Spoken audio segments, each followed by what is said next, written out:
मैं सर्च कर रही थी ट्विटर पर एंड ऑन यूट्यूब कितने इंटरव्यूज़ हैं, रिसर्च सब कर रही थी, तो एक वीडियो आया जिसमें आप पोलिंग के लिए लाइन में खड़े हैं and 2-3 people are saying why is he not smiling, body language ऐसे क्यों है, टेंस क्यों है, व्हाई, और आप I mean you're a media personality in the sense that you've been in Bollywood, आप जानते हैं, तो क्या हुआ, टेंशन किस बात की थी? नहीं, टेंशन नहीं, एक्चुअली वो जगह बहुत मर्यादाओं से भरी हुई होती है, बहुत सारे कंडक्ट, मतलब you need to be in a certain way, आप इन्फ्लुएंस करते हुए नहीं दिख सकते, आप इंटरेक्ट करना कहीं वो गलत वे में चुनाव आयोग उसको ना ले या कोई मिस इंटरप्रिटेशन ना हो आपकी बॉडी लैंग्वेज। सो मैं बहुत ही एकदम सीधा, और मैंने सबको, अब होता क्या ना कि जब आप ऐसी जगह पे जाते हैं, लोग आते हैं आपके पास सेल्फी फ़ोटो, अब ये वो एरिया है जहाँ पे फ़ोन्स आर नॉट अलाउड, और एनी सच पिक्चर ये वो फिर बिना मतलब के बात विवाद बनता है। तो मैं एकदम घोड़े की तरह सीधा या ज़्यादा से ज़्यादा यूँ हाथ फोल्ड करके नीचे देख के, ताकि मेरा किसी से आई कांटेक्ट ही ना बने, ताकि इस तरीके के कोई कि फ़ोटो सेल्फी कुछ ले लें तो वो हो ना। मेरा था कि बस मैं उस एरिया से बाहर निकल जाऊँ, फिर जिसको जो करना है वो कर ले। पर लोग तो इंटरप्रेट अपने तरह से करेंगे ना कि शायद result is not favourable towards Chirag Paswan.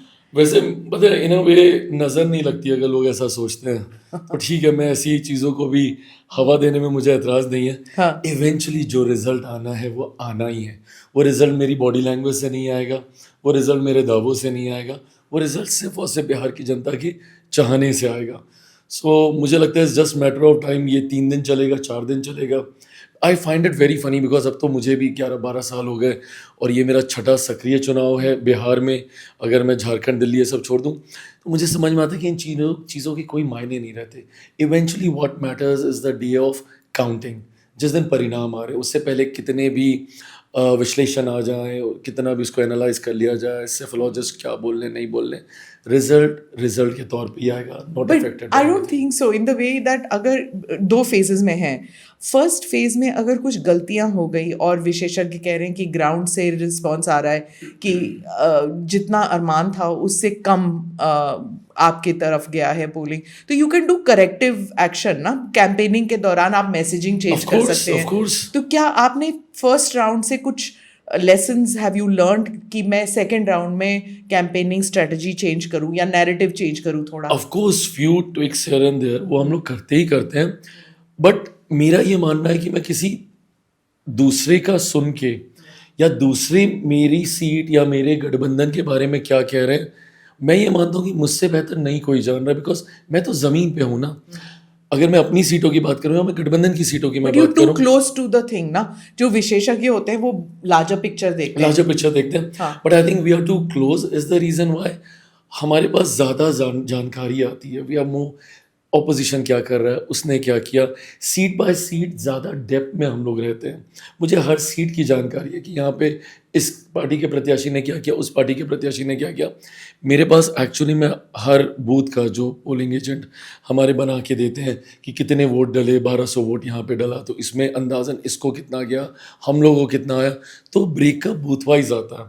मेरे साथ मैंने हमेशा, खैर मेरी आदत ये रही है, मैंने सर्वेस पे कभी रिएक्ट भी नहीं किए, एग्जिट पोल, ओपिनियन पोल्स जो आते हैं, क्योंकि मेरा नसीब कुछ ऐसा रहा है कि 2014 से ही मुझे सर्वे रिपोर्ट्स ना 2 से ऊपर कुछ दिखाता नहीं है। मेरी 14 में भी जब हम लोग 7 सीटों पे लड़ रहे थे तो सिर्फ 2 सीटें दिखाई गई थी, वो भी बाप बेटे की। पापा was also contesting that time, और ये ऐसे ही नैरेटिव चला था, बस बाप बेटा जीत रहा, बाप बेटा जीत रहा और कोई नहीं जीत रहा है। बट 7 में से मैं 6 जीता।